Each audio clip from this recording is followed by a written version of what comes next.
Oh Manuel, cette espèce de psst là dans ma tête commence à m'exaspérer. Je ne te parle même pas des boutons que ces petites bestioles m'ont fait. D'ailleurs, mes articulations s'en souviennent encore. Ouais, c'est vraiment une petite bête mais qui est capable de faire de gros dégâts. Justement, est-ce que tu as une idée de comment est-ce qu'elle se développe? Alors je vais être honnête avec toi, je n'en ai strictement aucune idée. Je pense que je ne suis pas la seule. Alors est-ce que tu peux nous aider à ce niveau-là? Sans problème.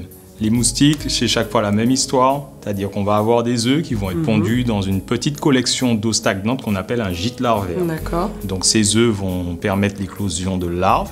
Ces larves vont grandir, elles vont vivre dans l'eau, justement, accumuler des réserves, et jusqu'à passer par plusieurs stades et atteindre le dernier qui est la nymphe, qui est le stade intermédiaire entre la vie aquatique et la future vie aérienne.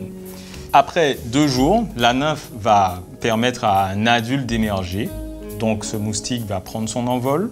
Et s'il s'agit d'une femelle, elle va revenir après quelques temps parce qu'elle aura besoin de sang pour pouvoir produire de nouveaux œufs et donc boucler ainsi le cycle.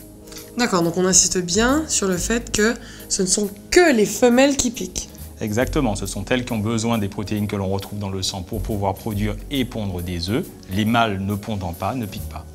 Maintenant que vous avez bien compris que les petits vers, les petites larves qui stagnent tout autour de chez vous dans des endroits où il y a un petit peu d'eau risquent de se transformer en moustiques, c'est à vous de jouer pour les supprimer et éviter qu'ils ne vous transmettent plus tard des maladies. Merci Manuel. Merci Olivia. À bientôt. À bientôt.